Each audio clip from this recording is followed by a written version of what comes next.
Vamos retomar aqui a nossa gravação. Bom, o que ocorre? Na aula passada, nós falamos especificamente que tributo é prestação pecuniária. Aí eu fiz a referência pontual para vocês que pecúnia é dinheiro, né? É money, é moeda, valor. Por isso que tem um princípio pecúnia no wallet. Dinheiro não tem cheiro. Então, pecúnia, pecus, bom, traz essa referência em dinheiro. Nesse sentido pontual, destacaremos 3 pontos essenciais. O primeiro deles é o artigo 162 do CTN, que trata pontualmente das formas de pagamento e diz que paga-se tributo por meio de moedas, corrente, cheque, vale postal. Vale postal já conhece dos correios, aquele selozinho. Cheque é um tiro de crédito, do qual ele corresponde a uma ordem incondicional de pagamento à vista, regido, portanto, pelas normatividades do direito cambiário. No que tange especificamente a estampilha, papel selado ou por processo mecânico, também são formas de pagamento, mas reverbera especificamente somente se a lei assim exigir. Só você ter uma ideia, para ilustrar um pouco o teu raciocínio, ó, estampilha, pessoal, é esse selozinho, tá? E é muito comum você encontrar em garrafas de vinho, tá? Aquele selo, aquele lacre pontual. Bom, papel selado é um documento um pouco diferente, né?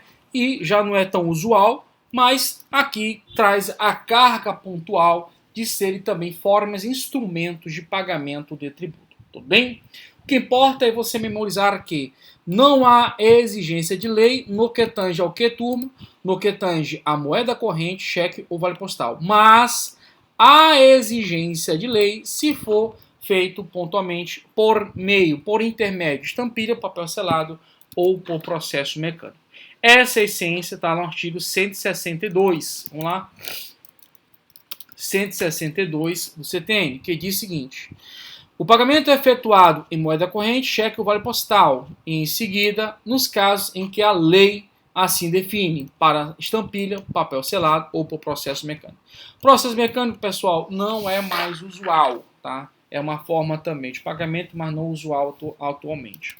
Bom, feito isso, memorizado, vamos agora para o artigo 156, inciso 9, inciso 11 do CTN, que fala especificamente da dação em pagamento de bens imóveis. Vamos lá? Nesse sentido pontual, 156 fala da extinção do crédito tributário e no último inciso, incluído pela Lei Complementar 104 de 2001, trata da dação em pagamento de bens imóveis. Agora, pessoal, a dação de pagamento de bens imóveis, ela recebe uma particularidade. Olha só, para que haja dação em pagamento de bens imóveis, tem que se observar a forma estabelecida e também as condições estabelecidas. Repito, a forma estabelecida e as condições estabelecidas em lei. Então, vou repetir tudo de novo. No que tange a moeda corrente, cheque ou vale postal, somente paga em razão pontual da inexistência, da existência do CTN. O CTN já traz essa autorização de pagamento. Não se faz necessário uma lei superveniente para estabelecer essa forma de pagamento. Na mesma essência, estampilha, papel selado, processo mecânico e também no que tange a dação em pagamento de bens imóveis, na forma em que a lei e também estabelecer as condições, tá? Em lei. Agora é o seguinte, o que seria a dação em pagamento de bens imóveis? Uma coisa é você ter o dinheiro e pagar, né? Você vai até inclusive utilizando um aplicativo. Eu mesmo agora paguei uns tributos efetivamente por meio do aplicativo. Então você pode fazer inclusive eletronicamente esse pagamento, mas o que importa é um fluxo de dados condizente ao pagamento de um tributo. Na mesma essência pontual, nós temos aqui o que tende a dação em pagamento de bens imóveis. Mas a dação é uma entrega para fins de quê? De adimplemento. Então eu estou com uma dívida? Ela existe? Existe. O que eu posso fazer? Eu entrego um imóvel. Para eu fazer esse procedimento, a lei estabelece essas peculiaridades. No que tange o Plano Federal, é a Lei 13.259 de 2016. Repetindo, desde o início. No que tange o tributo, Pagamento é feito por meio de quê? Moeda, corrente, cheque, vale postal, estampilha, papel selado, processo mecânico. Tranquilo. Além desse, dação em pagamento de bens imóveis. Tranquilo. A questão é que na dação em pagamento de bens imóveis, como no processo mecânico, papel selado e estampilha, somente com base em uma lei. Então veja, existe uma lei destacada, diferentemente do próprio CTN, que estabelece essas condições. E essa lei destacada é emanada por quem? Pelo ente federativo titular da exação. E é nesse raciocínio pontual que em 2019, inclusive, uma decisão, como eu havia falado para vocês, recente, dentro de uma temática bem ampla da matéria tributária, que trata pontualmente da possibilidade de que haja novas formas de pagamento de tributo, não limitadas à dicção do artigo 156. Nesse julgado em especial, nós temos que o STF traz o entendimento de que o rol do artigo 156 do CTN não é taxativo. Não é taxativo, é exemplificativo. Ocasião em que nada impede que o ente federativo titular da exação fiscal, ou seja, do tributo, venha a prever novas formas de pagamento de tributo. Bom, nesse sentido, já destaquei aqui para vocês a parte pontual e crucial dessa informação. Olha o que diz aqui o julgamento da matéria. A partir dessa ideia e considerando também que as modalidades de extinção do crédito tributário estabelecidas no CTN, no artigo 156, não formam um rol exaustivo. Tem-se a possibilidade de previsão em lei estadual de extinção do crédito tributário por dação em pagamento de bens móveis. Então vamos colocar aqui, por exemplo, a dação em pagamento de bens móveis. Qual é o problema que se gerou a dação em pagamento de bens móveis? É o seguinte, é que já havia decisões jurisprudenciais em que trazia que a dação em pagamento de bens móveis, ou seja, você pega um título, você pega um bem, né, e faz a entrega do mesmo com uma forma de pagamento. Isso é dação. Então você pode fazer essa forma de pagamento com bem imóvel, como também com bens móveis. Por exemplo, um título da dívida pública, por exemplo. Você faz essa forma de pagamento, quitando o débito tributário. Então, nessa essência pontual, havia uma discussão se poderia ser feito por bens móveis essa dação, porque estaria-se, a priori, burlando a lei de licitações, na época, a lei 8.666 de 93. A época, pontualmente, era esta lei, pessoal, que tratava especificamente das licitações. Então, nesse entendimento, a época, no que tange especificamente as licitações, para que o Estado venha a adquirir bens, para que o Estado venha a contratar, ele deve observar o quê? Um procedimento licitatório. O Estado deve observar um procedimento licitatório. E esse procedimento licitatório, ele era vinculado, ele é formal e observa-se modalidades próprias, das quais não podem ser usurpadas, não podem ser negligenciadas. Então, nesse raciocínio, à época, dizia o seguinte, que essa forma de aquisição estar-se-ia violando a forma determinada pela Constituição de aquisição de bens, que é por meio de licitação, ressalvado nas hipóteses expressamente indicadas na norma geral. Então, havia, portanto, um entendimento firme nessa época, até 2019, que não poderia a dação de pagamento de bens móveis ser uma forma de extinção do crédito tributário. Não poderia, nesse sentido, ser uma das formas de extinção do crédito tributário. Qual é a raiz de ser disso? A partir desse julgado em pontual, pessoal, mudou-se por completo a temática. Mudou-se por essência essa temática.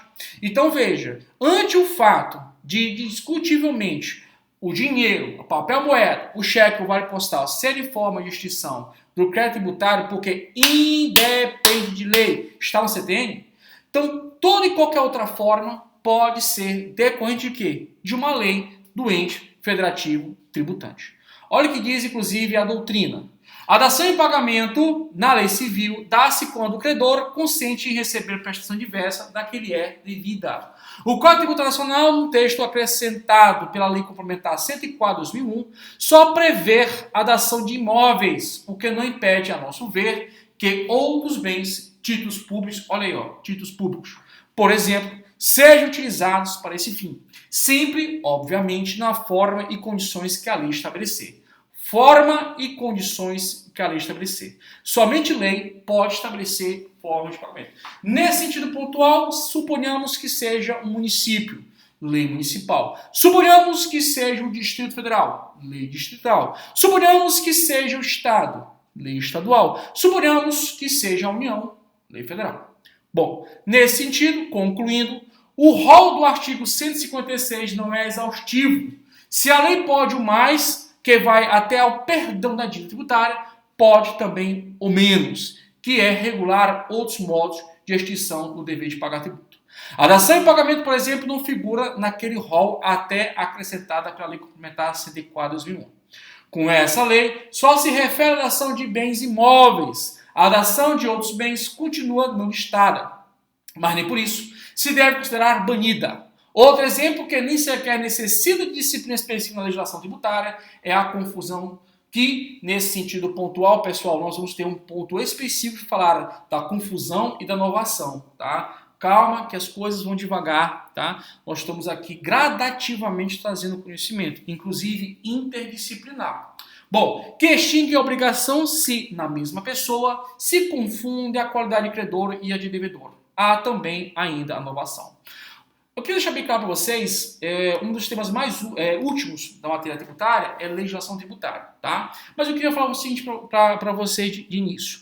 Quando a gente fala de legislação tributária, não estamos falando de lei. Cuidado com isso.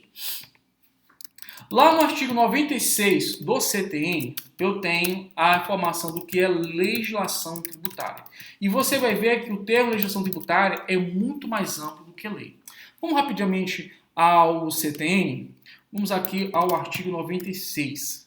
Olha o que diz. A expressão legislação tributária compreende as leis, os tratados e as convenções internacionais, os decretos e as normas complementares que revestem com todo ou em parte sobre tributos e relações jurídicas a ele pertinentes. Inclusive, pessoal, tratados, artigo 98 do CTN. Os tratados e as convenções internacionais revogam ou modificam a legislação tributária interna e serão observados para que lhes sobrevenha. Tranquilo, tá de boa. Bom, vamos seguir o barco, pessoal. Nós sabemos, portanto, que tributo é toda a prestação pecuniária compulsória em moeda ou cujo valor nela se possa exprimir, que não constitua sanção de ato ilícito, instituído em lei e cobrada mediante a atividade estativa, o que? Plenamente vinculada. Plenamente vinculada. Mas antes de falarmos, inclusive, do lançamento fiscal, nós temos uma outra informação crucial. Tributo é uma prestação pecuniária compulsória. Tributo é uma prestação pecuniária compulsória. Vamos lá. Próximo tópico. Tributo é prestação pecuniária compulsória. Tópico de número 3. Deixa aqui. Já vou expor essa questão. Tributo é prestação pecuniária compulsória. Tributo é prestação pecuniária compulsória. Pessoal, o que é compulsoriedade? Vamos fazer aqui um exemplo para você tentar entender a sistêmica.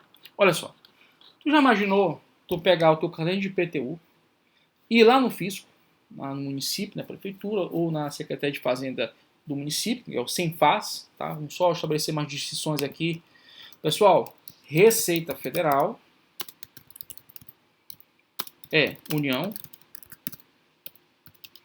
CEFAZ é Estados, CENFAZ municípios. Tá? Então, o órgão administrativo que tem auditores do município para fiscalizar o IPTU, o ISS, é o CENFAZ. Então vamos supor que pontualmente que o contribuinte vai no Cenfaz dizer o seguinte: olha, eu não tenho como pagar esse tributo, como é que a gente faz?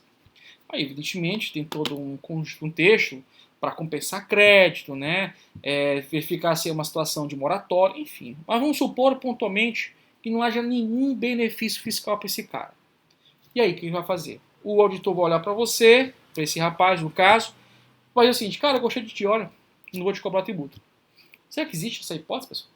Existe essa hipótese de você comprar, por exemplo, um celular, ou comprar uma televisão, ou comprar um carro, e o vendedor dizer para a gente: não, paga quando puder. Mesma coisa é um serviço, pessoal. Não, você pode ajustar, e aí, nesse contexto pontual, você tem o valor condizente ao quê? Ao serviço. Dentro desse plexo pontual, dessa essencialidade, nós temos o quê? Que tributo não é algo negociável. Você pode até negociar um contrato, negociar uma compra e venda, negociar, portanto, um bem, uma relação jurídica de natureza o quê? Horizontalizada. Olha aqui, ó. Você pode até negociar no que tange uma relação jurídica horizontalizada. Mas, diante da indisponibilidade de interesse público, você não pode negociar algo que é de todos. Res publicae. Res, mas publicae com E no final, viu, gente? Tem muito res pública, mas é res publicae com E no final. Ou seja, a coisa é pública. Bom, dentro desse plexo pontual, vamos aqui. Quando nós falamos, portanto, de tributo, é toda prestação pecuniária compulsória, significa dizer, turma, nesse sentido pontual, que se paga tributo em razão de um dever de ordem legal emanado com base na relação jurídica de ordem verticalizada. Ou seja, turma, regime jurídico administrativo. Esse regime jurídico administrativo, ele reconhece que tributo é uma receita pública derivada. Que tributo é uma receita pública derivada. Significa dizer ser uma receita pública derivada? Ora, significa dizer, na sua essência, na sua materialidade, na sua peculiaridade, que você tem um dever legal de pagar o tributo. E esse dever legal de pagar tributo é insuscetível de convenção, é insuscetível de negociação, é insuscetível de tornar-se horizontal a relação. Nesse sentido pontual, nós podemos bem destacar como receitas públicas derivadas, pessoal, os espólios de guerra. É isso mesmo.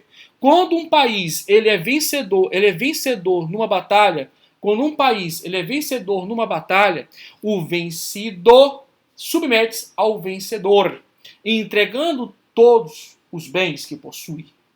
Isso é chamado de quê, gente? De espólio de guerra. Não tem um espólio da pessoa, também tem o quê? Daquele estado que morre.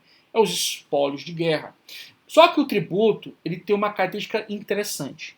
O tributo, ele é uma opção constitucional, ele é uma opção realizada por determinação constitucional ao tempo da Constituinte, na qual se torna a principal forma de arrecadação de receitas públicas do Estado. Então o tributo ele foi uma opção que lá na Constituinte foi feita e disse o seguinte: olha galera, a gente poderia ter outra forma de arrecadar receitas públicas, mas vamos manter aquilo que sacramentamos há muitos anos, há séculos no Brasil, que a principal forma de custear a máquina pública, seja a folha, seja pontualmente os empréstimos que nós formos fazer, seja inclusive obras, seja o que for, custos do Estado, vai ser essencialmente fundado, fomentado por meio de quê? De tributo. E nesse contexto pontual, o tributo é a principal e atual forma de receitas públicas derivadas. O tributo é a principal forma e exemplo de receitas públicas derivadas. E te digo mais, é a receita pública derivada autorizada pela Constituição. Tributo é a receita pública derivada autorizada pela Constituição. A Constituição ela não autoriza espólio de guerra. Por exemplo, a Constituição ela não autoriza, em hipótese alguma, espólios de guerra. Mas ela autoriza o que, turma? Ela autoriza de forma clara e translúcida o que, turma? Ela autoriza o tributo. Tributo, portanto, ser prestação pecuniária compulsória, não existe a possibilidade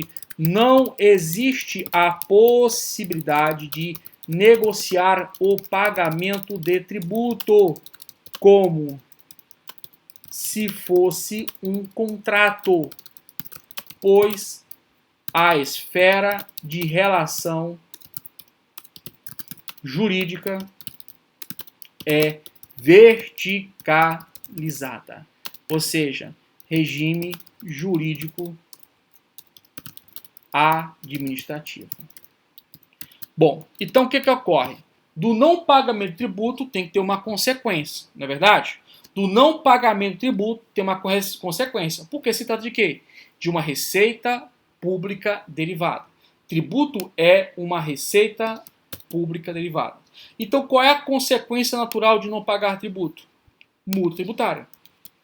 Logo, a consequência de não pagar tributo é o pagamento de quê, pessoal? Multa tributária. Essa que é a raiz, essa que é a essência da coisa. Do não pagamento do tributo, qual é a consequência? O dever de pagar multa tributária. Agora eu quero te dizer uma coisa, pessoal. O tributo, a nível de observação, o tributo ele é regido pelo direito tributário e também de forma correlata ao direito financeiro, no que tange à arrecadação, a distribuição, a repartição, enfim, de receitas. Agora veja, a multa tributária ela é hegemonicamente regida, a multa tributária, que é também chamada de penalidade pecuniária, ela é regida pelo quê?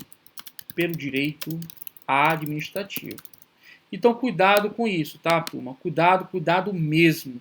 Quando a gente fala de multa tributária, penalidade pecuniária, uma é regida pelo direito tributário e a outra é regida pelo direito administrativo. Uma é regida pelo direito tributário, a outra pelo direito administrativo.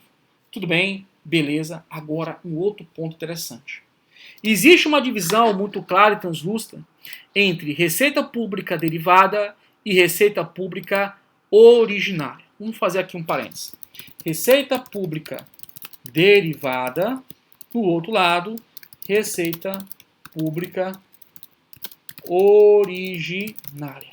Receita pública derivada e receita pública originária. A receita pública derivada decorre o quê? Decorre de quê? Da natureza compulsória oriunda da relação jurídica verticalizada. E a receita pública originária? Pessoal, natureza contratual, vírgula, oriunda da relação jurídica horizontalizada. Como assim, professor? Essa aqui tu já sabe como exemplo, né, o tributo. E essa aqui, como a gente poderia colocar como exemplo? Pessoal, vamos aqui analisar os seguintes aspectos. Quando a gente fala pontualmente, olha só, quando a gente fala pontualmente de um imóvel, vamos imaginarmos aqui um imóvel, nós temos o quê? que o imóvel pode ser da titularidade de uma pessoa física e de titularidade de uma pessoa jurídica. Isso é uma questão óbvia, né? Sendo de uma pessoa física, pode ser um empresário individual ou uma pessoa que não exerce atividade empresarial, certo? Se for de pessoa jurídica, esse imóvel pode ser de uma pessoa de direito privado, como um partido político, como uma associação, como um sindicato, como uma organização religiosa, como uma sociedade empresária, ou pode ser de uma pessoa jurídica de direito público. Por exemplo, a União, Estados, DF, municípios, uma autarquia. Então, nesse contexto pontual, o que ocorre? Quando nós temos especificamente um imóvel, o Estado ele não vai ficar com aquele imóvel parado. Ele precisa de quê, gente? Precisa de dinheiro. Ele precisa de quê? De receita sobre isso. Até porque, pessoal, há a necessidade de uma gestão racional dos seus bens. Isso reverbera numa exigência ao prefeito, ao responsável, de que ele faça com que esse imóvel gere dinheiro para o Estado. Isso é uma questão lógica. É só você trabalhar uma visão, uma óptica mais contemporânea do Estado. O Estado pode ser um gesso, um elefante branco, pessoal. Ele tem que dar a matriz, ele tem que dar, portanto, imprimir esforços. Nesse sentido pontual, nós podemos ter o quê? Receitas oriundas de quê? De aluguéis. Vamos supor um aluguel. Então, eu tenho um imóvel que é público e o Estado, evidentemente, observando todo um crime de legalidade, ele pode utilizar pontualmente aquele imóvel para locação. Aqui não tanto, mas tem estados, pessoal, que inclusive tem imóveis, né, imóveis comerciais, que são objeto de aluguel. São objeto, portanto, inclusive de quê? De receitas públicas originárias. Justamente por quê? Porque se faz necessário dar matriz de eficiência na arrecadação. Então, quando a gente fala de receita pública originária, é aquela que decorre da própria atividade estatal. O próprio Estado ele vai imprimir verdadeiro esforço com o desiderato, com a essencialidade de explorar uma atividade econômica. Vamos colocar aqui. O Estado vai explorar uma atividade econômica, industrial, comercial ou explorando o seu próprio patrimônio. Coloquei aqui como exemplo o aluguel. Aqui como exemplo o tributo. Agora vamos aqui. No que tange a relação jurídica verticalizada pelo signo característico, portanto, de uma relação compulsória em que o Estado, diante da supremacia do interesse público, diante da indisponibilidade do interesse público, ele impõe o pagamento da exação fiscal do tributo. Nesse contexto, nesse plexo, nessa essencialidade, a relação jurídica tributária, ela decorre do chamado ius, ou jus, como você preferir, imperium, que nada mais é do que o direito de império, direito de império. Logo, pessoal, envolve nesse sentido um constrangimento, pois um constrangimento constitucionalmente tutelado em prol da arrecadação de receitas. Então veja, o Estado poderia ter tido outras opções, por exemplo, um confisco de bens, mas não. O Estado, sabiamente, preferiu o quê? Que houvesse especificamente a arrecadação de tributos com que maneira? Através de uma relação jurídica. Então veja, nesse sentido pontual, eu não estou falando de uma relação de poder, estou falando de uma relação nitidamente jurídica. Tudo bem? Pessoal, eu vou fechar esse bloco. No próximo, nós vamos continuar ao conceito de tributo. Ok? Veja que o conceito de tributo ele abarca uma visão ampla de todo o direito tributário. Bom, siga no barco, sem muitas delongas. Até daqui a pouco, pessoal.